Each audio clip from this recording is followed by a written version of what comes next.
اور حقیقت یہ ہے کہ کدو ایسی تمام بیماریوں کا علاج ہے، سکن ڈیزیزز کا بھی، زخموں کا بھی، اور ذہنی سکون کا بھی.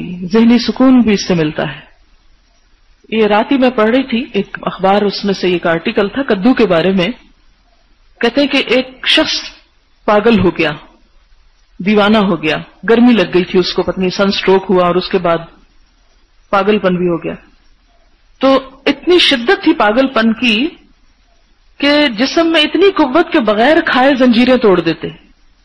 8-10 آدمی مل کر پکڑتے اور انجیکشن لگاتے.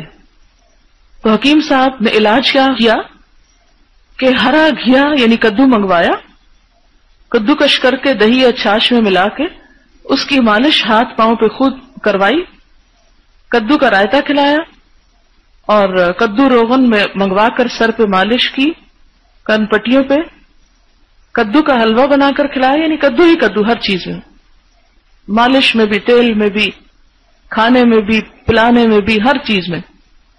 کہتے ہیں کہ انہوں نے کہا تھا 2 ہفتوں میں ٹھیک ہو جائیں گے، لیکن 2 روز بعد ہی جنونی کیفیت میں کمی آ گئی. چہرے کی اندر جو سرخی تھی غصے کی وہ بھی ختم ہو گئی. تیسرے دن ساری رات سوئے اور 2 ہفتے کے بعد بالکل نارمل ہو گئے. تو یہ علاج ہے نہ صرف یہ کہ جسمانی بیماری کا، بلکہ جو جسم میں روح میں اضطراب ہوتا ہے اس کا بھی. اسی لیے آپ نے سنا ہوگا کہ آج کل بی پی کو اس سے ٹریٹ کرتے ہیں، ہائپر ٹینشن کو کدو کے ذریعے، اس کا پانی پلاتے ہیں ابال کے اسے. اور اس کے بارے میں احادیث بھی ہیں، نبی صلی اللہ علیہ وسلم کو بھی پسندیدہ تھا. ہشام بن عروہ اپنے والد سے روایت کرتے ہیں کہ انہوں نے حضرت عائشہ سے کدو کے بارے میں پوچھا تو انہوں نے فرمایا کہ مجھے مخاطب کرتے ہوئے نبی صلی اللہ علیہ وسلم نے فرمایا تھا، اے عائشہ، جب خشک گوشت پکاؤ تو اس میں کدو اضافہ کے لیے ڈال لیا کرو، کیونکہ یہ غمگین دل کو مضبوط کرتا ہے. غذاؤں کا انسان کی نفسیات پہ اثر پڑتا ہے.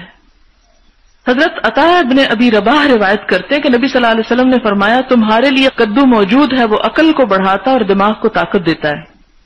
حضرت انس بن مالک یوں بیان کرتے ہیں کہ ایک درزی نے رسول اللہ صلی اللہ علیہ وسلم کی دعوت کی، میں ان کے ساتھ گیا. یہ شاید موطا امام مالک میں بھی حدیث. اس نے جو کی روٹی اور سوکھے گوشت کے سالن میں کدو پیش کیا. میں نے دیکھا کہ نبی صلی اللہ علیہ وسلم تھالی کے اطراف سے کدو کے ٹکڑے تلاش کر کے کھا رہے تھے، یعنی چن چن کے. ہم ہوتے تو اپوزٹ کام کرتے. حضرت انس کہتے ہیں اس دن کے بعد مجھے کدو سے محبت ہو گئی. اور اعصابی امراض کا علاج آج بھی حکیم کدو کے ذریعے کرتے ہیں، اور خصوصاً اس کا جو ہے روغن نکال کر. اور بہت ساری بیماریوں کا یہاں لکھا ہوا کہ کس کس بیماری کا علاج ہو سکتا ہے اس کے ذریعے. اب چونکہ حکمت کی کلاس نہیں، اس لیے یہ سب کچھ میں آپ کو بتا نہیں سکتی. صرف ایک بات خواتین کے حوالے سے، خواتین کو یہ پڑھ کر بے حد خوشی ہوگی کہ حمل کے دوران کدو چھیل کر اس کے 4-5 قطلے مصری یا چینی چھڑک کر روز کھائیں تو بچہ خوبصورت پیدا ہوتا ہے. اور اس کے علاوہ بہت ساری اور باتیں. بہرحال